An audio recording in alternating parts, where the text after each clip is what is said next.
দেখো নেটের সিলেবাসের সর্বপল্লী রাধাকৃষ্ণনের কি কি টপিকগুলো আছে।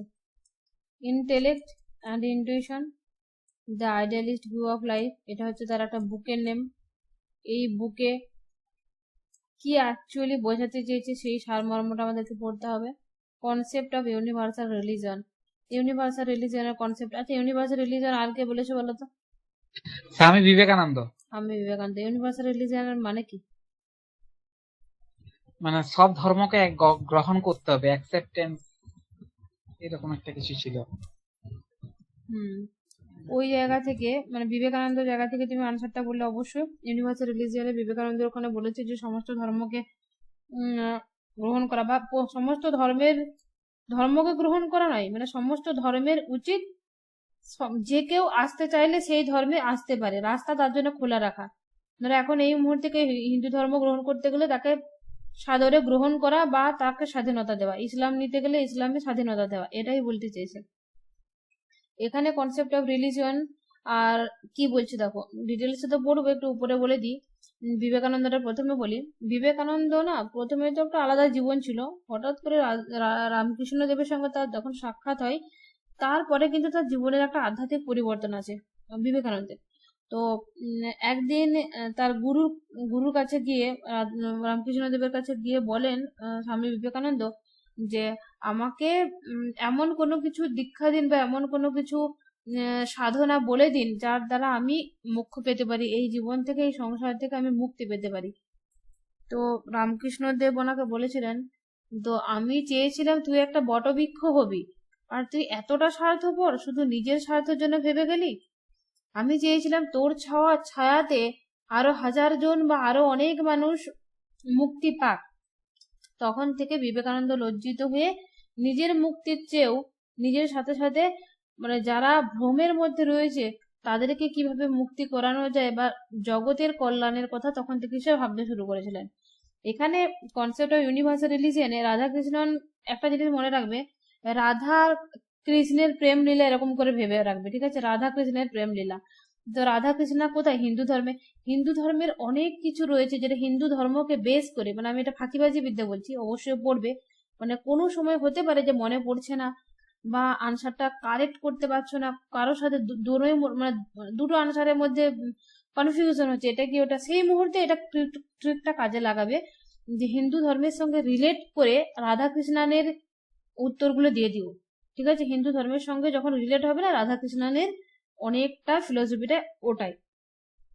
এখানে হিন্দু ধর্মে কিন্তু আধ্যাত্মিকতার কথা বলা হয়েছে, আর রাধাকৃষ্ণেরও কিন্তু এখানে ইউনিভার্সাল রিলিজিয়ন এসে রাধাকৃষ্ণন বলছে যে শুধুমাত্র একার মুক্তি পেলে হবে না, একার মুক্তি পাওয়া বা মুক্তি দৈহিক, সরি, দৈহিক শারীরিক মুক্তিটা, সরি উল্টোপাল্টা বলছে, আত্মিক, মানে একটা জন্ম মুক্তি একটা বিদেহ মুক্তি হয় না, মুক্তি হয় না, বলছে শুধুমাত্র জন্ম অবস্থায় মুক্তি হয়ে আমাদের বিদেহ পর্যন্ত ওয়েট করার থেকে আরো 5টা মানুষের যাতে উপকার হয়, আরো 5টা মানুষের যাতে মোক্ষ হয়, সেই দিকে তাকে খেয়াল রাখতে হবে বা সেই কাজটা করা দরকার মোক্ষকামীর। এটা সর্বপল্লী রাধাকৃষ্ণন বলবে। মানে শুধুমাত্র নিজের মুক্তির কথা, কিন্তু তাহলে কি হলো, নিজের মুক্তির কথা না করে সকলের মুক্তির কথা বললো সর্বপল্লী রাধাকৃষ্ণন।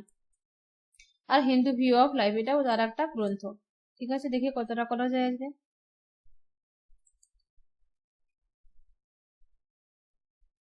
আচ্ছা, প্রথমে কি দেখলাম, দেখো ইন্টেলেক্ট আর ইন্টুইশন। ইন্টেলেক্ট আর ইন্টুইশন পড়তে গেলে এটা কিন্তু উল্টো দিকেও বোঝা যেতে পারে যে আইডিয়ালিস্ট ভিউ অফ লাইফে কি বলেছে, এরকম করে না গিয়ে আমি এদিকে যাচ্ছি ইন্টেলেক্ট এবং ইন্টুইশনে কি, মানে কোথা থেকে এলো ইন্টেলেক্ট এবং ইন্টুইশনটা।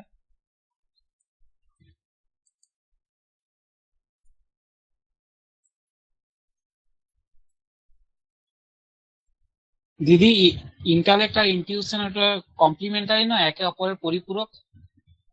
ইন্টেলেক্ট ইন্টুইশন না, পরিপূরক বলতে পারবো না। একে অপরের, না, একেবারে পরিপূরক বলতে পারবো না। দেখো ক্লাসটা এখন দেখো, তার ফিলোসফিটা ভালো করে বোঝো, তখন তুমি আনসারটা লাস্টে তুমি দিবে, এটা যে কোশ্চেনটা আমাকে করবে।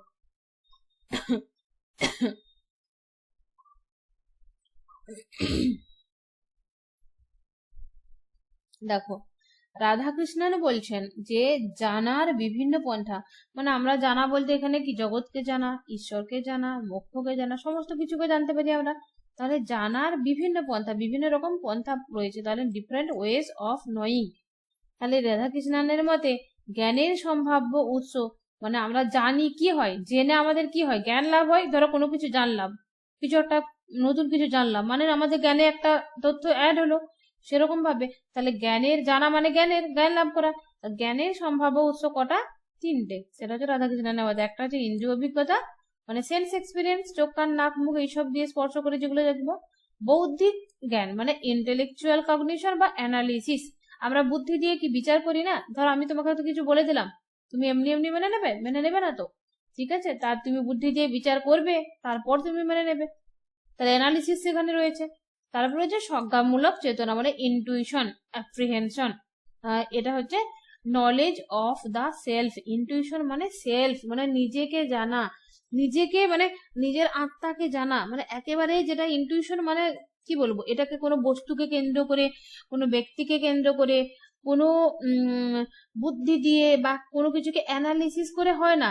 এটা সরাসরি মানে আত্মিক জ্ঞান, মানে ভেতরের যে জ্ঞান, মানে অ্যাকচুয়ালি যে পরমের পর্যায়ে চলে যাবে বা ঈশ্বরকে উপলব্ধ করতে পারবে, মোক্ষ পর্যায়ে চলে যাবে, সেরকম ধরনের জ্ঞানটাকে পারবে করতে। তাহলে সংজ্ঞামূলক চেতনাকে ইনটুইশন, যেটা ভেতরে আমি আলাদা করে, এটা না ফিল করা হয়ে গেছে, মানে এটাকে ভাষায় ব্যাখ্যা হচ্ছে না সেরকম, মানে ইনটুইশনটা অ্যাকচুয়ালি ভাষায় ব্যাখ্যা করার বিষয় নেই, এটা হচ্ছে ফিল করার বিষয়। এরপরে দেখো ইন্দ্রিয় অভিজ্ঞতা কি, ফটাফট করে শর্টে বলে দিচ্ছি। তিনটে ইন্দ্রিয় অভিজ্ঞতা হচ্ছে আমার উৎস, যার মাধ্যমে আমরা কি বলি, অনুভূতিযোগ্য গুণগুলোকে জানতে পারি। এটা যে ইন্দ্রিয় অভিজ্ঞতার কথা কি বলেছে, মনোবিজ্ঞানে যে ইন্দ্রিয় প্রত্যক্ষ, কোনো পার্থক্য নেই, এক ধরনের সেটা। তাহলে মানে অ্যাকচুয়ালি বাহ্য পদার্থকে, বাহ্য জগৎকে আমরা ইন্দ্রিয় দিয়ে যেগুলো সংগ্রহ করি, সেটার মাধ্যমে আমাদের ইন্দ্রিয় অভিজ্ঞতাটা হয়। এরপর আছে বৌদ্ধিক। বৌদ্ধিক মানে কি, সেখানে জ্ঞান লাভ হবে, বিশ্লেষণ হবে, কোনো কিছুকে সঙ্গে সমন্বয় করবে, এবং যে উপাত্তগুলি আমাদের ইন্দ্রিয় সরবরাহ করে। অ্যাকচুয়ালি কি, এটা যে কান্টের দর্শনে যদি পেয়ে যায়, কি বলা হয়েছিল যে ইন্দ্রিয়গুলো এনে দেয়, তারপরে বুদ্ধি সেগুলোকে রান্না করে, বুদ্ধিতে রান্না করা হয়। তাহলে সেরকম যে উপাত্তগুলি, যে ক্লাসগুলো আগের করনি, তার কাছে কিন্তু রান্না করা, বুদ্ধি, কড়াই খুন্তি অনেক কিছু ইউজ করবো, কথা ব্যবহার করবো, সেগুলো তার কাছে নতুন কথা লাগবে। কিন্তু যখন যার যেখানটায় প্রবলেম হবে, যে কি কড়া খুন্তি দিদি কেন বললে, বা রান্না করা কেন বললে, এই কথাগুলো বুঝতে যখন পারবে না, আমাকে বলবে। এটা হচ্ছে কান্টের ফিলোসফি পড়িয়েছি, কান্টের দর্শন ইউটিউব চ্যানেলে পেয়ে যাবে, ওখানে কান্টের দর্শনটা, কান্টের ফিলোসফিটা ক্লাস করে নিলে বুঝে যাবে। আর ওটা কিন্তু বুঝা খুবই গুরুত্বপূর্ণ, নেটেতে এই জায়গা থেকে কোশ্চেন আসে, নেট জ্ঞান তত্ত্ব থেকে কান্টের। তাহলে যে উপাত্তগুলো আমাদের ইন্দ্রিয় সরবরাহ করে, মানে ইন্দ্রিয় দিয়ে কি করি আমরা, কোনো কিছু দেখি, দেখো আমরা কোনো কিছু দিয়ে মানে আমরা চোখ কান নাক এসব ইন্দ্রিয় দিয়ে যেগুলোকে পাই, সে আগে চোখে দেখি, তারপর তো বিচার করি, তারপর তো আমাদের বুদ্ধি হয় না, তারপর তো বোধটা জন্মায়। মানে সেটাই বলছে, ইন্দ্রিয় যেগুলো সরবরাহ করে বা ইন্দ্রিয় দিয়ে যেগুলো আমরা পাই বোধি, সেগুলোকে বিশ্লেষণ করে নতুন ভাবে সমন্বয় করে জ্ঞান তৈরি করে। তাহলে এই জ্ঞান কেবলমাত্র অপ্রত্যক্ষই নয়, প্রতীকীয়, মানে এটা হচ্ছে কোনো চিহ্ন হয়ে থাকে বা কোনো প্রতীকের মাধ্যমেও জানা যায় এই জ্ঞান। আচ্ছা, অনুভূতি যা প্রদান করে। আচ্ছা, এই জ্ঞান অপ্রত্যক্ষ, কারণ এর সঙ্গে বস্তু সরাসরি, হ্যাঁ এই দেখো বলছে এই জ্ঞান অপ্রত্যক্ষ, তাহলে প্রত্যক্ষ সরাসরি কোনটা হলো, ইন্দ্রিয় অভিজ্ঞতার মাধ্যমে যে জ্ঞানটা হলো সেটা প্রত্যক্ষ হচ্ছে, এবং তারপরে যেটা বিশ্লেষণ হচ্ছে বুদ্ধি দিয়ে, সেটা হলো ইন্টেলেক্ট বা অ্যানালিসিস যেটা হয়, সেটা হচ্ছে কি বলছে এটা অপ্রত্যক্ষ। কারণ ইন্টেলেক্ট, বুদ্ধিটা কি হয়, বুদ্ধি দিয়ে আমরা কি প্রত্যক্ষ করি, ওটাকে বিচার করি, তো চোখে আগে দেখে নিই, তারপরে সেটা বিচার হয়। তাই বস্তুর সরাসরি এখানে সংযোগ থাকে না, অনুভূতি প্রদান যা করে, অনুভূতিতে যেটা হয় তা নিয়েই আমরা জ্ঞানে বিশ্লেষণ করি। ইন্দ্রিয় থেকে এই জ্ঞান লাভ করে বস্তুর প্রতি প্রতিনিধিত্ব মাত্র এটা একটা, অর্থাৎ বস্তুর কিছু চিহ্ন, বস্তুর কোনো কিছু প্রতীক যেগুলো আমরা দেখি, সেইগুলো দিয়ে আমরা এটাকে বিচার করি, তাই এটাকে প্রতীকীয় বলা যেতে পারে। তাহলে কোনটাকে বলা যেতে পারে, রাধাকৃষ্ণনের ইন্টেলেকচুয়াল কগনিশন যেটা, সেটাকে সেটাকে অ্যানালিসিসও বলা যেতে পারে, এবং সেটাকে প্রতীকীয় বলা যেতে পারে। রাধাকৃষ্ণ এবারে বলছে উপলব্ধি করেছে, প্রতীক মানে তো চিহ্ন না, প্রতীক মানে চিহ্ন দ্বারা হ্যাঁ, বোঝাতে পারে নাকি? প্রতীক বা চিহ্ন দ্বারা বোঝা যায়, তার জন্য এটাকে প্রতীক কি বলছে, এই জ্ঞানটাকে প্রতীক কি বলছে, এই জানাটাকে প্রতীক কি বলছে। আমরা যেমন কি বলে, তোমার নাম যদি ধরো নিতু রানী হতো, তাহলে শর্টে নিতু করে লোকে রাখবে না, তো সেরকম এটা হচ্ছে এই যে চিহ্ন বা প্রতীকের দ্বারা জানি বলে তাকে প্রতীক কি বলা যেতে পারে। আচ্ছা, আচ্ছা, ইন্দ্রিয় বুঝলাম। অভিজ্ঞতা অথবা বৌদ্ধিক জ্ঞান কখনোই চরম সত্যের জ্ঞান। আচ্ছা, এবারে প্রশ্ন হলো, তাহলে চরম সত্যের জ্ঞান আমাদের তো ইন্ডিয়ান ফিলোসফির ভারতীয় দর্শনের মূল লক্ষ্য কি? মোক্ষ বা মুক্তি। মোক্ষ বা মুক্তি কি? পরমকে জানা। পরম মানে কি? ঈশ্বরের উপলব্ধি করা। নিজেকে যখন ঈশ্বরের উপলব্ধি হবে তখন নিজেও ঈশ্বরের সঙ্গে সামিল হয়ে যাব, তখন আমার তোমার ব্যাপারগুলো থাকবে না। তাহলে এটা বলছে এই যে উপলব্ধিটা হচ্ছে চোখে দেখে বা ইন্দ্রিয় অভিজ্ঞতার মাধ্যমে বা বৌদ্ধিকটা, সেটা কি চরম বলা যেতে পারে? সেটার মাধ্যমে কি চরম সত্যের জ্ঞান হতে পারে? যদি প্রশ্ন করা হয়, এটা হচ্ছে পারে না। যদিও বাস্তব জীবনে এই দুটো গুরুত্বপূর্ণ রয়েছে, এটা প্রয়োজন রয়েছে, কিন্তু এটা চরম জ্ঞান হতে পারে না। এগুলোর মাধ্যমে হবে, কিন্তু এটা নয়। তার চিন্তায় উভয় জ্ঞানের উৎসই সীমাবদ্ধ। তাহলে এই দুটো সীমাবদ্ধ। কিভাবে সীমাবদ্ধ দেখবে, কারণ এটা তো ব্যাখ্যা করার দরকার নাই, সীমাবদ্ধ বুঝতে পারছো। তাই এক অর্থে এটা ত্রুটিপূর্ণ, এবং ত্রুটিপূর্ণ বানানটা কেমন হয়ে গেছে। সুতরাং তারা চরম সত্যের জ্ঞান দিতে অক্ষম। তারা চরম সত্যের জ্ঞান, ইন্দ্রিয় অভিজ্ঞতা এবং বৌদ্ধিক জ্ঞান দিতে পারছে না। প্রশ্ন আসতে পারে, রাধাকৃষ্ণের মতে চরম সত্যের জ্ঞান ইন্দ্রিয় অভিজ্ঞতা বা বৌদ্ধিক জ্ঞানের মাধ্যমে কি সম্ভব? না, সম্ভব না। কার মাধ্যমে সম্ভব? তাহলে দেখবো। এবার হচ্ছে জ্ঞান লাভের ক্ষেত্রে ইন্দ্রিয় অভিজ্ঞতা কেন অপর্যাপ্ত, তার নানা কারণ তিনি ব্যাখ্যা করেছেন। ইন্দ্রিয় অভিজ্ঞতা যে কেন পরমে জ্ঞান দিতে পারছে না, সেটা তার মতে মানে হচ্ছে রাধাকৃষ্ণন কি বলছে। প্রথমত, ইন্দ্রিয়গুলি কেবলমাত্র বস্তুর বাহ্য বিবরণ দেয়। যেমন যখন একটি গোলাপ প্রত্যক্ষ করা হয় তখন তার বর্ণ, গন্ধ, অন্যান্য বাইরের আকৃতিগুলোকে আমরা জানতে পারি। গোলাপের সারসত্তা মানে গোলাপের যে প্রকৃত যে সারসত্তাটা, সেটা কিন্তু অজ্ঞাতই থেকে যায়।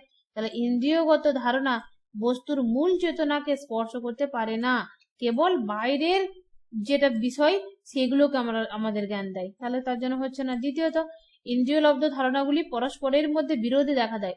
ধরো কোনো একটা বিষয়, আমি প্রথমেই বলছি, ধরো একটা গান শুনলাম, প্রথমে নেহা কাক্কারের একটা গান শুনলাম, খুব ভালো লাগলো। শুনছি শুনছি শুনছি 10 বার শোনার পর তারপরে মানে দূর কি গান গাইছে, ওই গানটাই বিরক্ত লাগে। আমি একটা মানুষ, কিন্তু সেটা খারাপ লাগছে। ধরো কোনো একটা বিষয় দূরে থেকে যখন দেখবে ছোট কিছু একটা মনে হবে, কাছে যেয়ে দেখবে অন্য একটা বিষয়, তাহলে চোখে দেখছি কিন্তু আলাদা হয়ে যাচ্ছে। তাহলে এটা কি পরমের জ্ঞান দিতে পারছে? এটা কি সত্যর জ্ঞান দিতে পারবে? পারছে না। তার জন্য এটাকে কিন্তু বিরোধিতা আসছে, তার জন্য এটা হলো না, বাদ গেল। সুতরাং রাধাকৃষ্ণনের মতে দিদি, জ্ঞান প্রথমটা কখনোই প্রথমটা একবার বলো, প্রথমতটা। প্রথমটা। আচ্ছা, এরা যে ইন্দ্রিয় অভিজ্ঞতা যেটা বলছে, ধরো একটা গোলাপ ফুল দেখলে, তাই তো? গোলাপ ফুল দেখলে আমরা কি দেখি? গোলাপের কি রংটা প্রথমে দেখি না? তার গন্ধটা সুখী, গোলাপটা হ্যাঁ। ছোট বড় বাইরে থেকে দেখি তো। তাহলে এটা কি বাইরের বিষয়টাকে জানতে পারি তো। গোলাপের যে ভেতরের সারসত্তা সেটাকে আমরা জানতে পারি। ধরো আমাকে, গোলাপটা বাদ দাও, আমাকে তুমি আমাকে দেখলে, ঠিক আছে? প্রথমে তুমি ফেসবুকে আমাকে দেখেছো, আমার ফটো দেখেছো, ঠিক আছে? আমাকে আমার সম্বন্ধে জেনেছো, তুমি আমার সম্বন্ধে একটা ইমেজ তৈরি করে নিয়েছো তোমার মতো করে, ঠিক আছে? উপরে উপরে দেখার পরে তুমি ব্যক্তিটাকে যখন দেখবে, তখন তো আমি আলাদা হতে পারি। তুমি কি আমার সারসত্তাটাকে জানতে পারলে? আমি মানুষটা কেমন ভিতরটা তুমি আমাকে বুঝতে পারলে?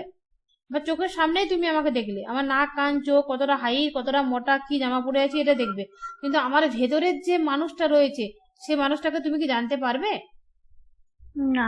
সম্ভব না। এটাই বলতে চেয়েছে এখানে। ঠিক। আর দ্বিতীয়ত যে বললাম যে ইন্দ্রিয়ের দ্বারা আমরা দুবার জিনিসকে, একজনই মানুষ কিন্তু দুই রকম ভাবে দুবার দেখবো, ওটা কিন্তু তাহলে এক না। যেই জিনিসটা বারবার দেখার পরে একই রেজাল্ট দিবে, সেটাই হবে সৎ। দেখবে যে মিথ্যা বলে না, মিথ্যাটাকে লুকাবার জন্য আরো মিথ্যা বলতেই থাকে। যে সত্য হয় সে তার কথা কিন্তু সবসময় এক রকমই থাকে, কোনোভাবেও চেঞ্জ হয় না। কিন্তু এখানে ইন্দ্রিয় প্রত্যক্ষ চেঞ্জ হয়। তাহলে এটাকে আমি বলতে পারছি না যে চরম সত্যের জ্ঞান দিতে পারে ইন্দ্রিয় প্রত্যক্ষ। এবারে দেখো বৌদ্ধিক জ্ঞান যেটা মানে ইন্টেলেক্টের মাধ্যমে কি সত্য জ্ঞান দিতে পারে? বলছে না, ইন্টেলেক্ট সত্যের জ্ঞান দিতে অক্ষম। কিভাবে? দেখো, বৌদ্ধিক বিবেচনা সবসময় নির্ভর করে উদ্দেশ্য বিধেয় এই দুই বিভাজনের পূর্ব অনুমানের উপর। যার মধ্যে দ্বৈত সত্তা নেই, যেমন অসীম, তাকে এই বৌদ্ধিক পদ্ধতিতে জানা যায় না। বলতে চাইছে যেটা দ্বৈত সত্তা নেই, মানে আমরা কোনো কিছু যখন বিবেচনা করি, অ্যানালিটিক মানে কি? উদ্দেশ্য বিধেয় দেখি না লজিকে আমরা? তাহলে যেখানে এটা হচ্ছে যার মধ্যে দ্বৈত সত্তা নেই, সেটা হচ্ছে অসীম। আমরা অসীমকে যখন জানতে পারবো, অসীমের মধ্যে তো দুটো কিছু থাকবে না, তাহলে উদ্দেশ্য বিধেয় ভাগই তো করতে পারবো না। আর তাহলে ভাগ যখন করতে পারবো না, তাহলে তাকে আমরা কিভাবে এর মাধ্যমে জানতে পারবো? আমাদের জানা সম্ভব নয়। এই পদ্ধতিতে কেবল আমরা জ্ঞাতা এবং জ্ঞেয়, এটা হবে, হ্যাঁ, জ্ঞাতা এবং জ্ঞেয়র বিভাজন করতে পারি, যে এটা হচ্ছে জ্ঞাতা মানে ধরো জ্ঞাতা এবং জ্ঞেয়। জ্ঞেয় মানে এখানে কি, এখানে জ্ঞাতা কি, তোমরা আমরা জ্ঞান লাভ করছি, আর জ্ঞেয় কি আমাদের এই বিষয়টা, এই রাধাকৃষ্ণের জ্ঞানের এই বিষয়। জ্ঞানের বিষয়টা। তাহলে বলছে এইগুলোকে আলাদা করতে পারি, কিন্তু আমরা অসীমের জ্ঞান পারবো না। এরপরে দেখো বোধির অগ্রঘাত ঘটে, অগ্রঘাত হবে এটা কোনটা বলা আছে, বলছে বোধির যেটা অ্যাকচুয়ালি দেখো যে বোধি হয়, এরকম করে ভাবো, বোধি হয় সম্পর্কের, আচ্ছা এটা কি উল্টো পাল্টা হয়েছে, বলছে কেবল সম্পর্ক পূর্ব অনুমান করে বহুত্বের, তাই বৌদ্ধিক জ্ঞান বিভিন্ন বিষয়ের একের সঙ্গে অপরের সম্পর্ক জানার জ্ঞান। আচ্ছা আচ্ছা আচ্ছা, বলছে ধরো বৌদ্ধিক জ্ঞান বা বোধির জ্ঞান যখন হবে, ধরো কিছু একটা আমরা অ্যানালিটিক করছি, ঠিক আছে, আমরা এখানেই বলছি যে একটা এক্সাম নেওয়া হলো, ঠিক আছে, যে নিতু পেলো 81, ইয়ে পেলো সব্যসাচী হলো 82, এরকম করে আমরা কিন্তু বহুর মধ্যে কিন্তু তুলনা করি, তাই তো, তুলনা করতে পারি। বলছে তাই বৌদ্ধিক জ্ঞান বিভিন্ন বিষয়ের একের সঙ্গে অপরের সম্পর্ক জানতে পারে, যে এর সঙ্গে এদের দুজনে পড়াশোনা ভালো করছে, এরা দুজনে পরীক্ষায় পাস করবে, পড়াশোনা ফাঁকি মারছে, এ ফেল করবে, বা এ বেশি নাম্বার পাচ্ছে, এ বেশি পড়াশোনা করে, এ কম নাম্বার পাচ্ছে, কম পড়াশোনা করে, এভাবে অ্যানালিটিক করা হয়, তুলনা করা হয়, বিভিন্ন বহুত্বের মধ্যে তুলনা হয়। তাই বলছে যে কিন্তু সত্যতা তো এক, তাই এই জাতীয় বহুতা এবং সম্পর্কের ঊর্ধ্বে সত্যতার অবস্থান। মানে হচ্ছে ধরো আমি বেশি মোটা, তুমি কম মোটা, এ কম কালো ও বেশি কালো, এই যে তুলনাগুলো, ওই যে এই সবের ঊর্ধ্বে, বহুত্বের ঊর্ধ্বে সত্যতা তো এক হবে সবসময়, ফলে সত্যকে বৌদ্ধিক বা সম্পর্কিত মানে কারোর সঙ্গে তুলনা করার মাধ্যমে আমরা জানতে পারি না। আর বোধিতে কি হয়, অ্যানালিটিকে কি হয়, বিশ্লেষণ করি, আমরা তুলনা করি। তোমরা একটু আমাদের যে গ্রুপটা আছে গ্রুপটা ফলো করবে, যদি কেউ মেসেজ করে কোনো কিছু প্রবলেমের জন্য, ক্লাসের জন্য ঢুকতে, একটু রিপ্লাই করে দিও, ফোনটা আমার একটু দূরে আছে। বৌদ্ধিক জ্ঞানে প্রকৃতিতে প্রতীক, একটু আগে বললাম প্রতীক মানে চিহ্নের দ্বারা আমরা জানতে পারি এটাকে, এটা হচ্ছে। অন্যদিকে সত্যতাকে জানতে হয় প্রতীকেরও পশ্চাতে যা আছে, মানে প্রতীকেরও বাইরে। ধরো আমি একটা মানুষ, আমার প্রতীক কি বলা যেতে পারে না, যে ও একটু ফর্সা ফর্সা, এটা একটা প্রতীকই হতে পারে না আমার, বা এটা হতে পারে যে ফিলোসফির একটা স্টুডেন্ট, ঠিক আছে, এরকম একটা কিছু হতে পারে। আমরা বাইরে থেকে কিছু প্রতীক করতেই পারি, ধরো ইসলাম ধর্মের আমরা প্রতীক দিই, হিন্দু ধর্মের প্রতীক, বিভিন্ন প্রতীক আছে, কিন্তু প্রতীকের ভেতরে অনেক গল্প আছে না। তো সেরকম বলতে চাইছে এটা হচ্ছে এই যে বাইরে প্রতীকটা আমরা যেটা জানতে পারি, তার ভেতরে মানে পশ্চাতে মানে তার পিছনে মানে ভেতরের, তার ভেতরে আসলে যা সেটা কিন্তু এই এর মাধ্যমে বিশ্লেষণের মাধ্যমে আমরা জানতে পারি না। ধরো আমাকে বাইরে থেকে তুমি আমাকে অ্যানালিটিক করতে পারো, কিন্তু আমার ভেতরের মানুষটাকে তুমি জানতে পারবে না। বোধি কখনোই প্রাথমিক বা মৌলিক নয়, বলছে বোধি যেটা প্রাথমিক মৌলিক মানে হচ্ছে মূল যেটা, সেটা কিন্তু নয়। বোধি কাজ করে উৎস থেকে প্রাপ্ত উপাত্তের সাহায্যে। যদি সত্যতাকে দেখতে হয় বোধির উপরে দেখতে পারে, পূর্ব অনুমান করতে হবে বোধির সঙ্গে সঙ্গে অন্যান্য জ্ঞানের উৎসের উপরেও। মানে অ্যাকচুয়ালি জেনে নাও যে অ্যানালিটিকের মাধ্যমে যে আসল সারসত্তা সেটাকে আমরা জানতে পারি না। এগুলো একটাই কথা বারবার ভেঙে ভেঙে বলেছে, একবার রিডিং পড়ে নেবে, মেন যে মূল কথাটা জানলেই হয়ে যাবে। এরপরে এলো সজ্ঞামূলক, যেটা সজ্ঞামূলক চেতনা স্বরূপ, মানে নেচার অফ ইনটুইশন অ্যাপ্রিহেনশন। এই ইনটুইশনটা কি, এখানে কি হলো, ইন্টেলেক্ট কি বোঝা গেল, দেখো জ্ঞানের তিনটে ইয়ে রয়েছে না, তিনটে উৎসের কথা বলেছে রাধাকৃষ্ণ, কিন্তু এখানে ইন্টেলেক্ট এবং ইনটুইশন দিয়ে দিয়েছে, ইন্টেলেক্ট ইনটুইশন দিয়েছে, হ্যাঁ, কিন্তু আমাদেরকে কিন্তু বললাম না সিলেবাসে অনেক কিছু এমন ভাবে দিয়ে দেয়, তোমাকে এটা দুটো দিয়ে দিয়েছে মানে কি তোমাকে মূল উৎসটা পড়তে হলো, তার সঙ্গে সবটাই পড়তে হলো, মানে এনটিএ কম ইয়ে নয়, সিলেবাসটা কম করার জন্য ছোট করে এরকম দিয়েছে, কিন্তু এর ভিতরে পাহাড় আছে। চলো এবারে হচ্ছে ইনটুইশনটা দেখি। রাধাকৃষ্ণান বলছে সজ্ঞামূলক, ইনটুইশন মানে সজ্ঞামূলক চেতনাকেই সত্য জ্ঞানের প্রকৃত উৎস বলেছে, সজ্ঞার সাহায্যেই বলছে আমরা সত্য জ্ঞানকে জানতে পারবো। তাহলে বলছে নানা কারণে এইগুলি হলো, বলছে কিভাবে জানতে পারি সেগুলো দেখাচ্ছে। বলছে সজ্ঞা হলো বস্তু বা বিষয় সরাসরি উপলব্ধি, আমরা সরাসরি উপলব্ধি করতে পারি। একটা জিনিস দেখবো, জৈন দর্শন পড়িয়েছি আমি, জৈন দর্শনে বলা হয়েছে জ্ঞান লাভের জন্য 5টা উৎস রয়েছে, ঠিক আছে, মতি, শ্রুতি, অবধি, মনোপর্যায়, কেবল জ্ঞান। তাহলে আমরা অন্যান্য দর্শনে কি বলি, যে প্রত্যক্ষ করে, চোখে দেখে, শুনে, অনুমান করে, এগুলো কি হচ্ছে, বলছে এগুলো সরাসরি জানতে পারি, প্রত্যক্ষ চোখে দেখাটা সরাসরি, এটাকে বলা হয় না মানে অপ্রত্যক্ষ, সরি ওয়ার্ডটা কি ওটা জানো, মানে একটা সরাসরি হয়, একটা কারো মাধ্যমে হয়। অন্যান্য দর্শনে কি বলা হয়, যে প্রত্যক্ষ হচ্ছে সরাসরি আমাদের জ্ঞান হয়, তাই তো, কিন্তু যৌন দর্শনে বলবে না, ওটার জন্য তো চোখের দরকার পড়ছে। আমাদের সরাসরি জ্ঞান হয় আমাদের অবধির মাধ্যমে, কেবলের মাধ্যমে সরাসরি জ্ঞান হয়, যেখানে প্রত্যক্ষ মানে চোখ কান এগুলোর কিছুর হেল্প লাগবে না, আমরা সরাসরি ভেতরে ভেতরে নিজে নিজে ফিল করতে পারবো সেগুলো। দেখবে অনেক সময় চুপ করে বসে থাকলে অনেক কিছু ফিল করা যায়। আর যখন কোনো কর্মক্ষেত্রে যাবে, ঘরে তো সব থেকে বড় কর্মক্ষেত্র, চুপ করে যখন বসে থাকবে না, নিজে নিজে ভেতর থেকে ফিল করবে তোমার পাশের জন তোমার জন্য কি ভাবছে, তো তার অ্যাক্টিভিটিটা কি মুখ দেখে বলে ফেলতে বুঝতে পারবে। এটা একটু প্র্যাকটিস করবে, মানে আমি নিজে নিজে একটু একটু প্র্যাকটিস করতে করতে না এটা একটু বাড়ছে, আমি বুঝতে পারছি। পরে নিজে যাচাই করছি যে আমি যেটা ভাবলাম সেটা কি রিয়েলি সত্যি, দেখা যাচ্ছে যে অনেকটাই সত্যি।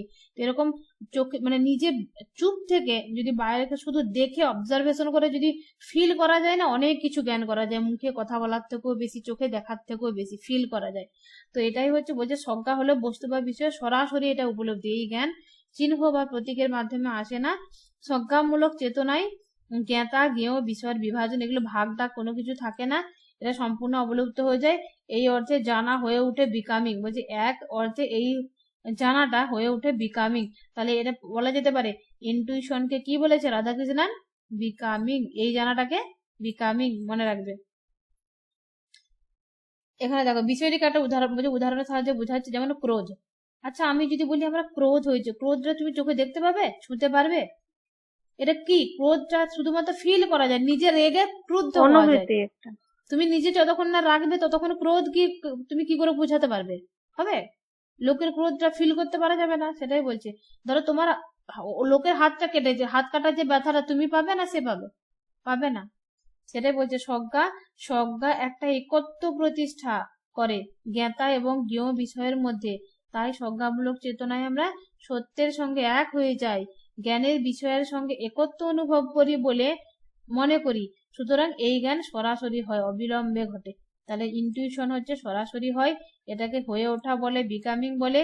এটা নিজে নিজে ফিল করতে হয়, জ্ঞাতা জ্ঞেয়ের বিভাজন থাকে না, এখানে কোনো অ্যানালিটিক হয় না, এখানে কোনো ইন্দ্রিয় প্রত্যক্ষ হয় না। সজ্ঞাগত চেতনা নিজে নিজেই সাক্ষ্য বহন করে, সেলফ এভিডেন্ট এই কথাটা আসে, সেলফ এভিডেন্ট এই ওয়ার্ডটা বারবার আসবে। এটা হচ্ছে রাধাকৃষ্ণন, নিজে নিজেই সত্য। এটি এই স্বয়ং সত্য, যেটা স্বয়ং সত্য, কারণ এর সত্যতা প্রমাণের জন্য অন্য কোনো কিছুর প্রয়োজন হয় না। প্রত্যক্ষের জন্য চোখের দরকার হয়, কিন্তু এটা হচ্ছে প্রত্যক্ষের উপরে, এটা হচ্ছে সরাসরি ফিল করা হয়, এটার জন্য কোনো কিছুর দরকার পড়ে না। এটি নিজেই নিজের জমিনদার, মানে নিজেই নিজের অধিকারী, বৈধতা সত্যতা প্রতিষ্ঠিত হয়ে যায় আমাদের সজ্ঞাজাত চেতনার মুহূর্তেই। সজ্ঞাজাত চেতনার বিষয় সম্পর্কে একান্ত আপন ভাবে জ্ঞান, ইন্টিমেট নলেজ, এটা একটা, ঠিক আছে, ইন্টিমেট নলেজ, একান্ত আপন, যেটা অন্য কারো নয়। এই অবাস্তব অথবা অসম্ভব জ্ঞান নয়, বলছে এটা অবাস্তব বা অসম্ভব নয়।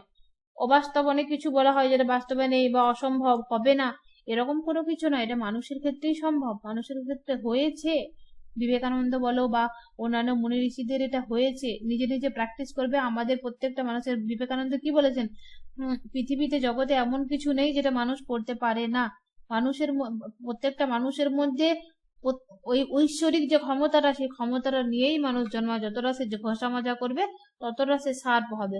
অতএব প্রত্যেকটা মানুষের জন্য এটা সম্ভব, অসম্ভব নয়। এই আমরা প্রত্যেকেই কিছু সজ্ঞাজাত জ্ঞান লাভ করতে সক্ষম। জীবনের সাধারণ উদাহরণ দিয়ে কথা প্রমাণ করা যায়। বলছে জীবনে একটা সাধারণ উদাহরণ দিয়ে বলছে সজ্ঞা কেবল জীবনের বিশেষ কিছু দিককে উন্মোচন করতে সক্ষম, এই বিষয়ে অনেক তথ্য হাজির করা যায়। এরপর যেমন বুদ্ধির ভূমিকাকে ব্যর্থ করে দেয় অনেক ক্ষেত্রে ভালোবাসার আবেগ, এটা কথাটা সত্যি। দেখবে যখন তুমি কাউকে ভালোবাসো তখন কিন্তু বুদ্ধি থাকে না, বিবেক থাকে না, তোমাকে ঠকাচ্ছে বুঝতে পারো, তারপরেও কিন্তু তার প্রতি ভালোবাসা কাজ করে। ধরো তোমার ছোট ভাই, ঠিক আছে, তুমি তাকে খুব ভালোবাসো, ঠিক আছে, সে তোমাকে ঠকাচ্ছে, তোমাকে মিথ্যা বলে তোমার কাছ থেকে টাকা নিচ্ছে, কিন্তু বুঝতে পারছো তারপরেও কিন্তু তুমি ভালোবাসায় অন্ধ। এই বিষয়গুলো হয় কিন্তু। তাহলে এগুলো করা উচিত না যদিও, তাহলেও বুদ্ধির ভূমিকাকে ব্যর্থ করে দেয় ভালোবাসার আবেগ। এটা উপলব্ধি করার জন্য একজনকে প্রকৃতই প্রেমিক হতে হবে। ঠিক সেরকম ভাবেই সজ্ঞার জ্ঞান লাভ করতে হলে সে প্রকৃতই নিজেকে ফিল করতে হবে। সজ্ঞা হঠাৎ এক আলোর ঝলকানির মতো আমাদের মানসপটে উদ্ভাসিত হতে পারে। বলছে এই অন্তদর্শন ঘটে বস্তু বা বিষয়ের সম্পর্কে আমাদের যে সব প্রত্যয় নিয়ে আমরা চিন্তা করি এবং বেঁচে থাকি সেইগুলি কখনোই প্রত্যক্ষজাত অভিজ্ঞতা বা যৌক্তিক জ্ঞান থেকে পাই না, সেইগুলিকে পাই সজ্ঞা দ্বারা। এবং এই জগতে মহান সত্যগুলি যুক্তি দ্বারা প্রমাণিত নয়, বরং সজ্ঞা দ্বারা উপলব্ধি করা যায়। তাহলে এই যে তিনটে জ্ঞানের উৎস বললো, ইন্দ্রিয় প্রত্যক্ষ যেটা হচ্ছে তোমার, আর ইন্টেলেক্ট, ইনটিউশন, তো তার মধ্যে সব থেকে বেশি সত্যতাকে জানার জন্য বা জগৎকে জানার জন্য, সবকিছুকে ফিল করার জন্য সব থেকে বেশি কোনটাকে গুরুত্ব দিয়েছে সে? ইনটিউশনকে, সজ্ঞাকে। তাহলে নিজের আত্মা সম্পর্ক জ্ঞান লাভ করা সম্ভব কেবল সজ্ঞার দ্বারাই। কিভাবে আমরা জানবো আমি কে? বলছে এই যে প্রশ্নগুলো, না আমি কে, এরকম তোমাদের মনে হয় না? আমার মনে হয় আমি কে, হাতটা টিপলে চিমঠালে লাগছে কেন, আমরা মারা যাব, প্রাণটা চলে যায়, বডিটা কেটে দিলে চলে যায়, আবার গোটা থাকলে বেঁচে আছে, আমার এরকম উদ্ভট চিন্তা আমার হয়, জানি না তোমাদের হয় কিনা। মাঝে মাঝে মানে ওই জন্য চুপ থাকি না, মাঝে মাঝে বসে থাকলে এরকম উদ্ভট চিন্তা হয়, মানে পাগল হওয়ার লক্ষণ। তো এগুলো হচ্ছে তোমার, মানে কিভাবে আমরা জানবো আমি কে, এই যে প্রশ্নের উত্তর এটা সজ্ঞা দেবে, নিজে নিজে ভাববে, যখন ফিল করতে পারবে আত্মাকে, নিজেকে, তখন তার মতে আত্মা উপলব্ধির দ্বারা, এই আত্মা উপলব্ধি সজ্ঞামূলক চেতনা দেয়, এবং আত্মা উপলব্ধির দ্বারাই আমরা এইসব প্রশ্নের উত্তর পাবো।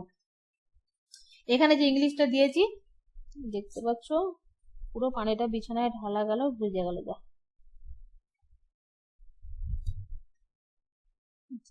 চলো, এই যে ইংলিশটা আছে, এই ইংলিশটা কিন্তু লাইন বাই লাইন পড়বে, ইংলিশটা হয়তো কোনো একটা লাইন তুলে কোশ্চেনে দিয়ে দিতে পারে, ঠিক আছে?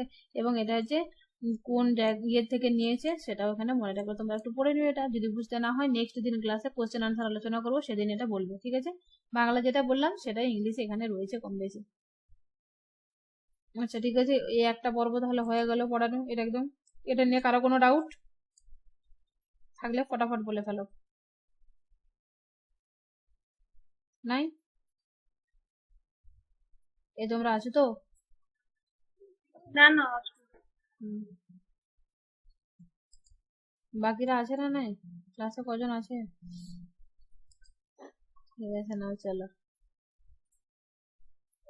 এবারে হচ্ছে তোমার এটা দেখো, এই concept of universal religion, religion সম্পর্কে কি বলেছে দেখি চলো।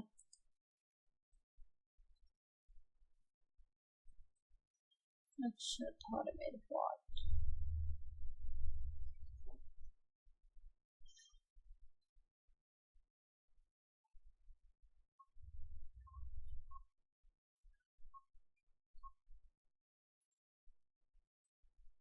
আচ্ছা দেখো, ধর্মের পথ মানে এখানে বলতে চাইছে হিউম্যান ডেস্টিনি, মানুষের লক্ষ্য কি।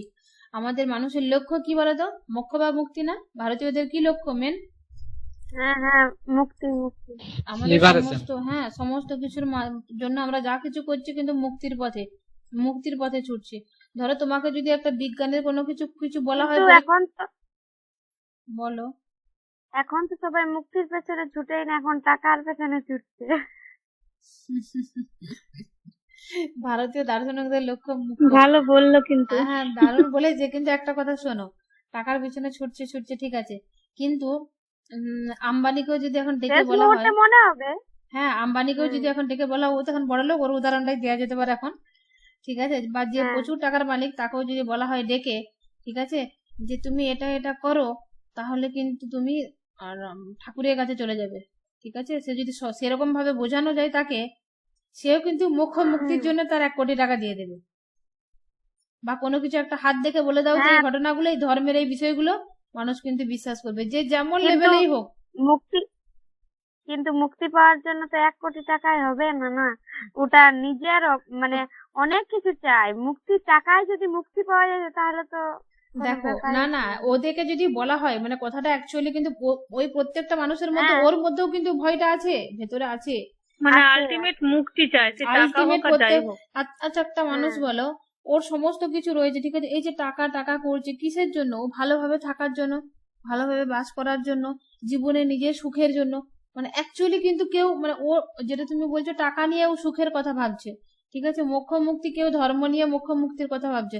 অ্যাকচুয়ালি দেখতে গেলে কিন্তু আমাদের সকলের একটাই লক্ষ্য, ঠিক আছে, পরজন্মে যাওয়া বা আমরা ভালো করে থাকা, মানে ওই একটাই মেন লক্ষ্য। তো এখানে আমরা ইসলামের এই সরি কোনো ইসলাম হিন্দু কোনো ধর্মর ভিত্তিতে বা কোনো কিছুর ভিত্তিতে দেখবো না, এখানে রাধাকৃষ্ণানের ভিত্তিতে দেখবো রাধাকৃষ্ণান কি বলেছে। এবং রাধাকৃষ্ণানের সাথে সাথে আমরা কিন্তু ইন্ডিয়ান কন্টেম্পোরারির সাথে সাথে কিন্তু অন্যান্য যে দার্শনিক গুলো আছে, যেমন হচ্ছে স্পেশালি বেদান্ত দর্শনের সঙ্গে উপনিষদের সঙ্গে প্রচুর মিল আছে, এবং সেগুলোকে কতটা নিয়েছে, কতটা বাদ দিয়েছে, কতটা ক্রিটিক করেছে, এগুলো দেখবো। আর এখন বর্তমানে মানুষ এক কথাটা দারুণ বলেছে, টাকার পিছনে ছুটছে। চলো আমরা দার্শনিক, আমরা মুখের পিছনেই ছুটবো। মানুষ হচ্ছে শান্ত অনন্তের এক মিলিত সত্তা, বলছে এমনকি তার শান্ত দৈহিক অস্তিত্বের মধ্যে অনন্ত একটা আধ্যাত্মিকতার বীজ সুপ্ত রয়েছে। ঠিক আছে, এটা যার টাকা আছে তার মধ্যেও আছে, যার টাকা নেই তার মধ্যেও এটা রয়েছে। মানুষ তার চারপাশে সীমিত বিষয়ের মধ্যে এক উচ্চতর লক্ষ্যের জন্য সবসময় যেন সে আকুল, সবসময় মানে তার পিছনে কি আছে সেটা জানার পিছনে কিন্তু সবসময় আকুল। আত্মা বিভিন্ন দৈহিক অবস্থার মধ্যে দিয়ে চলে, তাই তো? বলছে এই যে দৈহিক অবস্থাগুলো দিয়ে চলছে, বলছে এটা হচ্ছে আত্মার একটা বিশ্রাম। ধরো এখন মানুষ অবস্থায় রয়েছি, এটা হচ্ছে আত্মার একটা বিশ্রাম। আত্মা কিন্তু চলবে, আবার মারা যাবে, আবার যাবে, আবার মানুষ হবে। বলছে এগুলো হচ্ছে বিশ্রাম। তার বিভিন্ন জন্ম তাকে সুযোগ করে দেয় আত্মার মধ্যে যে শক্তি আছে তাকে সংহত করে চরম লক্ষ্যের বাস্তবায়ন যাতে সে ঘটাতে পারে। বলছে আমাদের প্রত্যেকটা আত্মার মধ্যে একটা শক্তি আছেও, এবং এটা হচ্ছে আমাদের যে দেহ ধারণ সেটা হচ্ছে তার একটা সাময়িক বিশ্রাম অবস্থায় রয়েছে। আর এই যে জন্ম, বারবার জন্ম কি বলে, যে জন্ম পুনর্জন্ম হয়ে কর্মটার আমাদের ফলটা ভোগ করা হয়, তারপরে মোক্ষ মুক্তি হয়। তাহলে এটাই বলছে, হিন্দু ধর্মের কথাগুলোর সাথে অনেক মিল আছে, হিন্দু ধর্মের কথাগুলোর সাথে বলেছে, এবং তার সাথে সে কিছুটা অন্যরকম করে বলেছে, সেটা দেখবো। কি বলেছে ও বলেছে সেটা আলাদা দেখবো। প্রাচীন ভারতীয় দর্শন এই চরম লক্ষ্যকে চিহ্নিত করেছে মোক্ষ। প্রাচীন ভারতে আমরা কি বলি, লক্ষ্য হলো মোক্ষ। তাহলে এমন এক অবস্থা যেটা দুঃখ কষ্ট থেকে মুক্ত, সম্পূর্ণভাবে মুক্ত মানব সত্তা তার প্রকৃত স্বরূপকে উপলব্ধি করতে পারে, এটা বলছে। রাধাকৃষ্ণন প্রায় এভাবেই বিষয়টাকে বুঝেছেন। বলছে রাধাকৃষ্ণন এটাই গুরুত্ব দিয়েছেন, কিন্তু তিনি একটু আলাদা করে দেখেছেন। দেখো, তার জন্য তো তার দর্শনটা এসেছে, নাহলে তুমি যদি এই কথাগুলোই বলতেন বারবার, তাহলে তো আলাদা করে তার দর্শনকে পড়ার দরকার থাকতো না, হিন্দু ধর্ম পড়ে নিতাম, বেদ উপনিষদ পড়েছি, এটা আলাদা করে পড়তাম না। কিন্তু কিছু একটা আলাদা বলেছে, দেখতে হবে।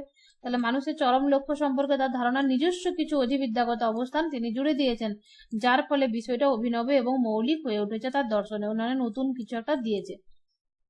রাধাকৃষ্ণ কি বলছে দেখো এই বিষয়ে, বলছে destiny of the human soul, মানে হচ্ছে মানুষের যে সোল, আত্মা, তার ডেস্টিনি, তার লক্ষ্য কি, বলছে রিয়েলাইজ ইটস ওয়াননেস, মানে একত্বটাকে বা এককে মানে রিয়েলাইজ করা উইথ দা সুপ্রিম। কার সাথে? সুপ্রিমের সাথে, গডের সঙ্গে। এটা কোথায় বলেছে? ইস্টার্ন রিলিজন ওয়েস্টার্ন থট, এটা হচ্ছে তার একটা বুক, তার একটা গ্রন্থ।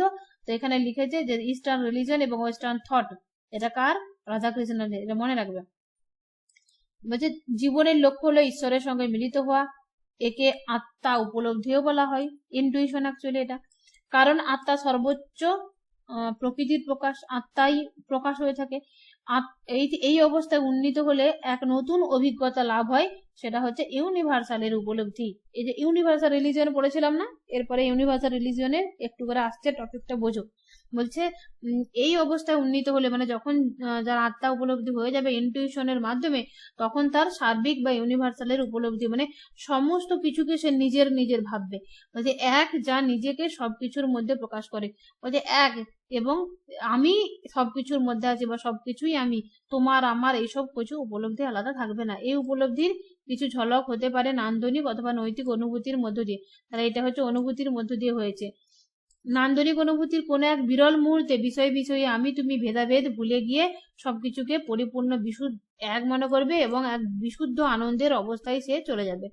তাহলে ব্যক্তি মোক্ষের এই অবস্থায় উত্তীর্ণ হতে পারে দেহ ধারণ করো। তাহলে এখানে বলতে থাকছে এই যে এই কথাগুলো এতক্ষণ বলছে না, এর হচ্ছে তোমার আমাদের ভারতীয় দর্শনের কথা বলছে যে আমাদের যে জীবন মুক্তি আছে না, বিদেহ মুক্তি আছে। বলছে জীবন মুক্ত অবস্থা থাকতে পারে, বিদেহ মুক্ত অবস্থা থাকতে পারে, কিন্তু রাধাকৃষ্ণন বলছে জীবন মুক্ত অবস্থাকে তার নিজস্ব রীতিতে ব্যাখ্যা করছে। বলছে জীবন মুক্তরা কি বা কি হওয়া উচিত সেটাকে রাধাকৃষ্ণন বলছে। দেখো, বলছে এই মুক্ত একক ব্যক্তি যেহেতু জীবন মুক্ত, তাই তাকে এই জগৎ তার কোনোভাবে প্রভাবিত করে না। বলছে যে মুক্ত হয়ে যায় সে তো একক ব্যক্তি হয়ে যায় না। একক ব্যক্তি মানে হচ্ছে ইউনিভার্স, মানে সে নিজে সবটা ফিল করতে পারে। একক মানে সে আমি একা আমার সবকিছু না। একক ব্যক্তি বলতে মানে সমস্ত কিছুর মধ্যে সে একই, মানে বা সবকিছু তার মধ্যে এরকম ফিল হয়ে যায়। বলছে তাহলে তার তো মধ্যে জাগতিক যে বিষয় সম্পর্কে কোনো আবেগ থাকে না, এটা আমার গো, এটা তোমার টাকা বা এটা তোমার বাড়ি, এরকম কিছু থাকে না। তাই সে তখন নিঃস্বার্থ হয়ে যায় এবং মঙ্গলের জন্য সকলের কাজ করে, অপরের মঙ্গলের জন্য কাজ করে। রাধাকৃষ্ণনের এই ব্যাখ্যা যদিও জীবন মুক্ত অবস্থার অনুরূপ। রাধাকৃষ্ণন যে এই কথাটা বললো না, মানে বেঁচে আছে, সে মুক্তি হয়ে গেছে, অপরের জন্য কাজ করছে, এটা তার মানে কি? জীবন মুক্ত অবস্থা। বলছে জীবন মুক্ত অবস্থার অনুরূপ রাধাকৃষ্ণান যেটা বলছে ঠিক আছে, কিন্তু তার মধ্যে আবার কিছু পার্থক্য করেছে, সে আরো কিছু বলছে। বলছে প্রাচীন ভারতীয় চিন্তাবিদরা বিশ্বাস করতেন যে জীবন মুক্ত অবস্থা বিদেহ মুক্ত হয়ে যায় যে মুহূর্তে আত্মা দেহ মুক্ত হয়। মানে বলছে এই জীবন মুক্ত অবস্থাটাই বিদেহ মুক্ত হয়ে যাবে কখন, যখন সে মারা যাবে। ফলে কর্মের শক্তির ফলে আত্মা মুক্তির পরেও অস্তিত্বশীল থাকে। বলছে কর্মের শক্তির ফলে, মানে তার যে কর্মের ভালো কর্মের শক্তি আছে, বলছে আত্মাটা মুক্ত হয়ে যাওয়ার পরেও কিন্তু তার অস্তিত্বটা থাকে। এটা কারা বলছে? ভারতীয় দার্শনিকরা পুরানো। কিন্তু যখন কর্মশক্তি নিঃশেষ হয়ে যায়, অর্থাৎ আত্মা তার দৈহিক আকৃতির ফিরে আসে না। বলছে যখন এই আত্মাটার কর্মশক্তিটা শেষ হয়ে যায় তখন সে আর দেহ ধারণ করে না, এটা বলছে ভারতীয় দর্শন। তখন জন্ম পুনর্জন্মের গতিটা সম্পূর্ণ মুক্ত হয়ে যায় এবং বদ্ধ হয়ে যায়। এটা আমরা কিন্তু জন্মচক্রে পড়েছি ভারতীয় দর্শনের বিভিন্ন দর্শনগুলোতে। রাধাকৃষ্ণন বলছে এর মতে, বলছে এটা অবসম্ভাবী নয়। এমনকি যখন একক ব্যক্তি মোক্ষ লাভে সক্ষম হয়ও তখনও তার কাজ সম্পূর্ণ হয় না। বলছে যখন একক ব্যক্তিটা মোক্ষ লাভ হয় তার কাজটা সম্পূর্ণ হয় না, তাকে তখন অন্যের মোক্ষ লাভে সহায়তা করতে হয়। একক ব্যক্তি হিসাবে মোক্ষ লাভ মানব জীবনের কখনোই লক্ষ্য নয়। বলছে আমাদের মানব জীবনের লক্ষ্য বলা যেতে পারে, এখানে কোশ্চেন হিউম্যান ডেস্টিনি, মানব জীবনের লক্ষ্য, মানুষের লক্ষ্য কি? রাধাকৃষ্ণনের মতে কি বলা যেতে পারে মানুষের একক মুক্তি? তখন বলতে হবে না, রাধাকৃষ্ণন মানছে না। রাধাকৃষ্ণন বলছেন একক ব্যক্তির বা একার মোক্ষ লাভ হয় না। মোক্ষ লাভ তখনই সম্ভব যখন মানব জীবনের সকলের মোক্ষের কথা ভাববে এবং সকলকে নিয়ে মোক্ষ হবে। একা একা মোক্ষ সে মানছে না।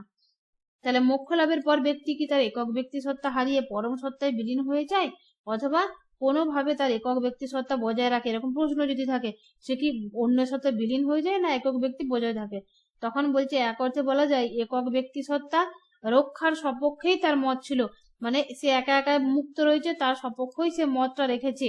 কেননা তিনি বলছেন রিপ্লাই টু ক্রিটিক্স, তাহলে এটা তার লেখা একটা প্রবন্ধ, যে রিপ্লাই টু ক্রিটিক্স এসে বলছে there is no question in my scheme of the individual being included in and absorbed by the divine। ঠিক আছে, এটা হচ্ছে তোমার দা রিপ্লাই টু ক্রিটিকে বলছে।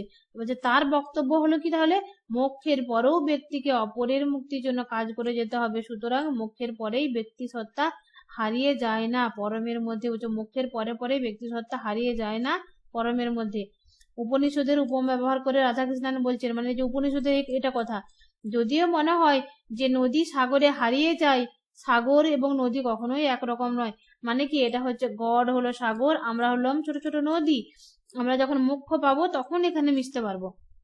বলছে মিশে গেলাম ঠিক আছে, তবুও নদী নদী হয়, সাগর সাগরই হয়, কোনো জন্য এক হয় না। এটা মোক্ষ বলছে রাধাকৃষ্ণন।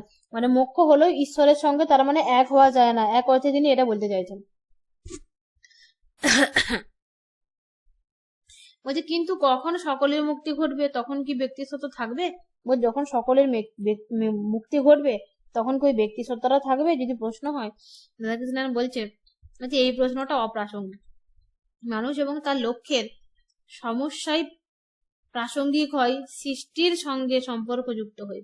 মানে সৃষ্টি হয়েছে তখনই এইসব সমস্যাগুলো আসে, কারণ অসীমের অনন্ত সম্ভাবনায় একটির বাস্তবনাই এক্ষেত্রে প্রাসঙ্গিক বিষয়। একটাই থাকে, একই থাকে, আলাদা করে এরকম তখন ভাবাই যায় না। তাই সর্বমুক্তি দ্বারা সৃষ্টির উদ্দেশ্য বাস্তবায়িত হয়। যখন আমরা সকলেই মুক্তি পাবো, সময় পদ্ধতি, মানে এই যে সময় চলছে না কাল, সেই সময় পদ্ধতিটা অতিক্রম হয়ে যাবে এবং চরম লক্ষ্য হলো সময়ের শেষ। তখন সময় লক্ষ্য কি হবে? বলতে আমাদের সকলেই যখন মুক্তি হয়ে যাবে তখন লক্ষ্য কি হয়ে যাবে? তো end of time, end of time মানে যে সময়ের তখন শেষ হবে। তাই রাধাকৃষ্ণন বলছে we need not assume that the cosmic process in an end in itself, when its end is reached, মানে যখন এই শেষ হয়ে যাবে বা পৌঁছে যাবে সেখানে, when its drama is played, the curtain is drawn and possibly some other plot my comments। ঠিক আছে, এটা the idealist view of life, একটা বুক না আছে না তার, idealist view of life. Idealist view of লাইফে এই কথাগুলো বলেছে। এরপরে দেখো লক্ষ্য সাধনের উপায়। ধর্মের প্রকৃতি কি? বলছে লক্ষ্য সাধনের তো উপায় বলা হলো। লক্ষ্যটা কি? মানুষের লক্ষ্য মোক্ষ মুক্তি, তাহলে যে সকলের, তার লক্ষ্য কি সকলের মুক্তি, সকলের মুক্তি হওয়ার পর কি হবে, টাইমের শেষ হয়ে যাবে, এই কথাগুলো বলছে কোথায়, আইডিয়ালিস্ট ভিউ অফ লাইফে বলছে লক্ষ্য সাধন তো বলে দিলাম, কিন্তু তার উপায়টা কি, তাহলে ধর্ম, তাহলে ধর্মের মধ্য দিয়েই সম্ভব। তাহলে ধর্মের রাস্তাটা কেমন হবে, ধর্মের প্রকৃতিটা কেমন, কোন ভাবে আমরা ধর্মটা পালন করলে পারবো, এগুলো তিনি বলছেন। বলছে কিভাবে মানুষের চরম লক্ষ্য উপনীত হতে পারবো, প্রশ্নের উত্তর দেবে রাধাকৃষ্ণন। বলছে চরম মানসিক লক্ষ্য সর্বমুক্তির উপর জোর দিয়েছেন তিনি। বলছে এখানে সত্যের সৃষ্টি হয়েছে, মানুষের অন্তরের ঐশ্বরিক বোধকে জাগানোর কথা বলা হয়েছে। বলছে মানুষের ভেতরে যে ঐশ্বরিক বোধ, মানুষটা, প্রত্যেকটা মানুষের মধ্যে তো ঐশ্বরিক ক্ষমতা নিয়ে জন্মায়, বিবেকানন্দ বলেছে, রাধাকৃষ্ণনও বলছে। বলছে এই বোধটাকে জাগানোই হচ্ছে কাজ, কি ধর্মের কাজ।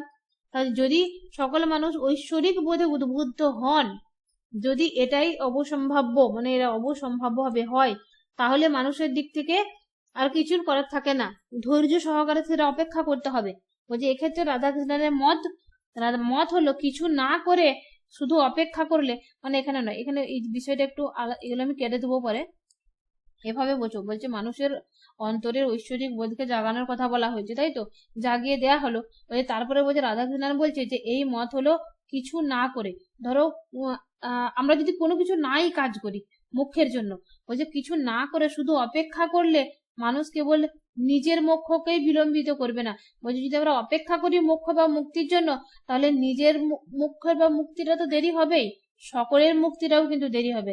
তাই এই বিলম্ব মানব প্রজন্মের ভবিষ্যৎকে আরো অনিশ্চয়তার দিকে ঠেলে দেবে। তাই আমরা কখনোই এক্ষেত্রে বিলম্ব দেরি করব না, আমরা অপেক্ষা করব না, এই কথাটা বলছে।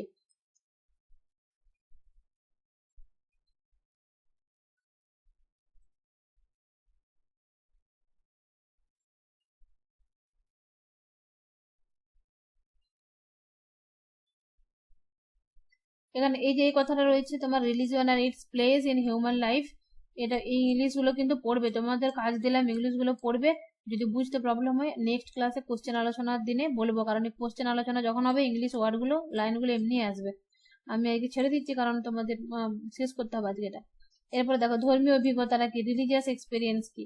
বলছে তিনি বলছেন ব্যক্তির উচিত একটি বিশ্বাস নিয়ে শুরু করা কোনো কিছু, বিশ্বাসটা হলো কি ধর্মীয় অভিজ্ঞতার বিশ্বাস, ধর্মকে বিশ্বাস করে কাজ করা, চলা, তাহলে মোক্ষ মুক্তির একটা উপায় বলছে। তাহলে ধর্মকে কিন্তু সে গুরুত্ব দিয়েছে, মানুষকে আধ্যাত্মিকতার উপলব্ধিতে সক্ষম করে তুলতে পারে একমাত্র কে, ধর্মীয় অভিজ্ঞতা। ধরো আমরা মোক্ষ বা মুক্তির কথা, প্রত্যেকটা মানুষ কিন্তু তার ধর্মকে মেনে চলে। দেখো আজকে আমি কাল সন্ধ্যাবেলায় খেয়েছি, কিন্তু ভোরবেলায় মা তুলে দিয়েছে, তারপরেও কিন্তু উঠতে পারিনি, ফের ঘুরে ঘুমিয়ে গেছি। তো আমি ভোরবেলায় খেতেও পারিনি, মানে কাল সন্ধ্যে 6টায় খেয়েছি, আবার আজকে কালকে সন্ধ্যা 9টায়, রাতে 9টায় খেয়েছি, আবার আজকে সন্ধ্যাতে 6টায় খেলাম, পুরো মোটামুটি 20 ঘন্টা উপোস হয়ে গেছে। তো তাহলে কি হবে, এটা ধর্মকে ভর করে চলছে মোক্ষ মুক্তির জন্য। তাহলে এটাই বলছে যে ধর্মীয় অভিজ্ঞতাই হচ্ছে পারে মানুষকে আধ্যাত্মিক পথে নিয়ে যেতে, উপলব্ধি করাতে। সুতরাং প্রথমেই আমাদের ধর্মীয় অভিজ্ঞতার প্রকৃতি এবং চরিত্র কি সেটাকে নির্ধারণ করতে হবে। ধর্মের নামে এখন অনেক অধর্ম চলছে, সেগুলো করা যাবে না অ্যাকচুয়ালি। তাহলে এই অভিজ্ঞতা অন্যান্য সাধারণ অভিজ্ঞতার মতো কেবলমাত্র জ্ঞানের একটা আকৃতি মাত্র, আকৃতি মাত্র নয়, এটা আমাদের দেহের ভঙ্গি বা আচরণের মধ্য দিয়ে প্রকাশযোগ্য নয়। বুঝে এই যে জ্ঞানটা, এই যে ধর্মীয় যে অভিজ্ঞতাটা, বলছে এটা বাইরে থেকে কোনোভাবে প্রকাশ করা যায় না বা আকৃতি দেখানো যায় না, তার কোনো ভঙ্গিও নেই, কিন্তু সেটা হচ্ছে ফিল করতে হবে। তাহলে বলছে একে অভিজ্ঞতা বলা হচ্ছে, কারণ এর দ্বারা আমাদের এক বস্তুগত সচেতনতা আসে, সঙ্গে আসে এক ধরনের আনন্দ এবং এক জাতীয় অন্তর সন্তুষ্টি। যখন কেউ ধর্মীয় অভিজ্ঞতা, মানে ধর্মের যখন ফিল করতে পারবে না, একটা আত্মিক শান্তি পাবে। ধরে হাজার কষ্টের মধ্যে সারাদিন উপোস থেকেও কিন্তু সন্ধ্যাবেলা একটা আত্মিক শান্তি হয়, যে হ্যাঁ আমি উপরওয়ালার জন্য, আমার নিজের জন্য আমি কিছু করেছি, ঠিক আছে, আমার আত্মার জন্য আমি কিছু করেছি, আমাকে ইহ জগৎ ছেড়ে উপর জগৎ যেতে হবে, অতএব সেটা ভেবে কিছু করেছি। বা এই রোজার মাসে কিন্তু যে যেরকম করে পারে দান করে, সে সেরকম করে দিতে পারে, কেউ পয়সা দিয়ে দিতে পারে, কেউ পড়িয়ে দান করতে পারে, কেউ টাকা পয়সা দিয়ে দান করতে হয়। এমনিতেও আমাদেরকে যে সম্পদ আছে বা মানুষের এক একটা মানুষের যে প্রাণ আত্মা আছে, সেটার জন্য টাকা পয়সা হিসেবে দান করতে হয়। তাহলে এগুলো কিন্তু একটা সন্তুষ্টি। দেখবে তোমাদের বলে না যে বিভিন্ন রাশি ফল দেখে যে কি বলে, পশু পাখিকে খাওয়াও তোমার ভালো হবে, বা কোনো মানুষকে খাওয়াও তোমার ভালো হবে, বা ব্রাহ্মণকে এটা দান করো তোমার ভালো হবে, এগুলো করে কি হয় একটা আত্মিক সন্তুষ্টি হয়। তাহলে যে একে আবার বলা হয় ধর্মীয়, কারণ এটা অদ্ভুত প্রকৃতি, এটা এক অভিনবত্ব যাকে অভিজ্ঞতার অন্য কোনো আকৃতিতে পরিবর্তন করা যাচ্ছে না। তাহলে রাধাকৃষ্ণন ধর্মীয় অভিজ্ঞতার কয়েকটা চারিত্রিক বৈশিষ্ট্য দিয়েছে। তাহলে এখানে এতটা পড়লাম, এখানে এতটার একটা কথা মনে রাখবে, সেটা হচ্ছে ধর্মীয় অভিজ্ঞতার মধ্য দিয়ে বলছে যে আমরা যে আমাদের হিউম্যান ডেস্টিনি যে লক্ষ্যে পৌঁছাবো সেটা কিসের মাধ্যমে, সেটা ধর্মের মাধ্যমে, ধর্মীয় অভিজ্ঞতার মাধ্যমে আমরা কিন্তু মোক্ষ বা মুক্তি বা ইনটিউশন করতে পারি। এটাই হচ্ছে মেন কথা বলছে। এবারে বলছে ধর্মীয় অভিজ্ঞতাটার কতগুলো বৈশিষ্ট্য দেখো কি কি বলেছে। বলছে এটি এক ধরনের অভিজ্ঞতা, প্রথমে বলেছি এটা এক ধরনের অভিজ্ঞতা, কারণ এটি কোনো রকম অসাধারণ বা অস্বাভাবিক বিষয় নয়। এটা তো অসাধারণ বা অস্বাভাবিক নয়, এটাকে ফিল করা যায়, প্রত্যেক মানুষই একে লাভ করতে পারে। এটি যুক্ত থাকে একটি বিষয়গত সচেতনতার সঙ্গে। অবশ্যই যে সচেতন সেই কাজটা করে, যে অবচেতন সে তো বুঝে নাই সবকিছু। এটি সমন্বয় এবং অবিভক্ত চেতনা। এই চরিত্রটি পৃথক করে ধর্মীয় অভিজ্ঞতাকে সাধারণ অভিজ্ঞতা থেকে। ধরো সাধারণ অভিজ্ঞতা যেটা আছে আর ধর্মীয় অভিজ্ঞতা, সাধারণ অভিজ্ঞতা কি চোখে দেখলাম, তুমি যদি পড়ছো তাহলে বলবে হ্যাঁ পড়ছো তুমি, ঠিক আছে ভালো পড়াশোনা হচ্ছে, তোমার জব হবে, চাকরি হবে, ভালো জায়গায় পৌঁছাবে। কিন্তু যদি না, আর ধর্মীয় অভিজ্ঞতার আগে সেটা তো আর ফিল করতে হবে, সেটা তো আর বোঝা যাবে না, সেই দুটো আলাদা, এটাই বলতে চাইছি। বলছে কিন্তু এই অভিজ্ঞতায় বিষয় বিষয়ের পার্থক্য থাকে না। এখানে হচ্ছে বিষয় এবং বিষয়ের যে পার্থক্য ধর্মীয় অভিজ্ঞতাতে থাকে না। এই চরিত্রকে রাধাকৃষ্ণন বিস্তারিতভাবে ব্যাখ্যা করেছে the idealist view of life. এই যে আইডিয়ালিস্ট ভিউ অফ লাইফে আলাদা করে দিয়েছে, এটা একটা গ্রন্থ, কিন্তু এই গ্রন্থে যে কথাগুলো, এই গ্রন্থেতে কিন্তু সে ইউনিভার্সাল রিলিজিয়ান আর কি কি যে টপিক গুলো আছে না, দা কনসেপ্ট অফ ইউনিভার্সাল রিলিজিয়নের এই কথাটা কিন্তু আছে। আর হিন্দু ভিউ অফ লাইফে কিন্তু ধর্মের যে মেন প্রকৃতিটা সেটা আমি বলে দিচ্ছি পরে। এটা হচ্ছে আইডিয়ালিস্ট ভিউ অফ লাইফের কথা বলেছে। আর একটা হচ্ছে তোমার, এটা মনে রাখবে দুটো, একটা হচ্ছে তোমার আইডিয়ালিস্ট ভিউ অফ লাইফ আর হিন্দু ভিউ অফ লাইফ। এগুলো ছোট ছোট করে দিয়েছে, ওই একটা কথা বারবার বলেছে। এটি স্বশাসিত চরিত্রের, যেটি মনের এক স্বাধীন ক্রিয়া, তারপর যে এটি অনিবার্যভাবে আন্তরিক এবং ব্যক্তিগত। এটা হচ্ছে জাগতিক বিষয় সম্পর্কে নিষ্ক্রিয়তা থাকে, তার একটা জাগতিক বিষয়ের যে ওই বিষয়গুলো ওইগুলো কিন্তু থাকে না, নিষ্ক্রিয়তা তৈরি হয়। এটা সামগ্রিক একটা প্রতিক্রিয়া। ধর্মীয় অভিজ্ঞতা হলো সমগ্র মানুষের সমগ্র সত্যের প্রতি সামগ্রিক একটা প্রতিক্রিয়া বিশেষ। এই অভিজ্ঞতা কোনোভাবে আংশিক নয়, সামগ্রিক প্রতিক্রিয়া। এই অভিজ্ঞতা ব্যক্তি জীবনে কোনো রকম আঘাত সৃষ্টি করে না, বাহ্য জগতের অশান্তি, পরাজয় এইসবগুলো থেকে সে দূরে রাখে। ঠিক আছে, ধীরে ধীরে অনেকগুলো রয়েছে, একটু দেখে নিও তোমরা। এরপরে দেখো ধর্মের সারসত্তা। ধর্মের সারসত্তা কি সেটা বলেছে, মানে ধর্মের প্রকৃতিকে, এটা অত ডিটেলসে যাওয়ার দরকার নাই। ধর্মের পথটা দেখো, the way of religion. Radhakrishnan মনে করেছেন কেবল ধর্মীয় অভিজ্ঞতার মধ্য দিয়েই মানুষ মোক্ষ লাভ করতে পারে, কিন্তু এই অভিজ্ঞতা লাভ করা মোটেও সহজ কাজ নয়। এর জন্য প্রয়োজন নিজের সঙ্গে নিজের সংগ্রাম। এই জাতীয় সংগ্রাম অত্যন্ত কঠিন, এটা কিন্তু অবশ্যই তাই। বলছে একটা বন্য জন্তু সঙ্গে সংগ্রাম করা সহজ, কিন্তু নিজের যে ইচ্ছা শক্তিকে দমিয়ে কাজ করা বিরাট কিন্তু কঠিন। ধরো এখানে তোমরা যারা আছো না, তোমাদের প্রত্যেকের মধ্যে কিন্তু ইজিলি নেট পাস করা বা ভালো একটা জায়গায় পৌঁছানোর প্রবাবিলিটি বা শক্তি আছে, কিন্তু আমাদের একটা আবেগ আছে, দূর আজকে হোলি, আজকে একটু হোলি খেলে আসি, কালকে পড়বো, ঠিক আছে আজকে আমাদের ঈদ, আজকে একটু আনন্দ করে নি, কাল পড়বো, আজকে ওখানে মেলা বসেছে দুর্গাপুজোয়, 5 দিন তো ব্যাপার ঘুরে নি তারপরে পড়বো। কিন্তু না, ইচ্ছা শক্তিকে দমন যে করতে পারবে পৃথিবীর সবকিছুকে সে জয় করতে পারবে। ঠিক আছে, আমি একটা কথা বলছি, আমি আমার নিজের কথাটাই বলছি।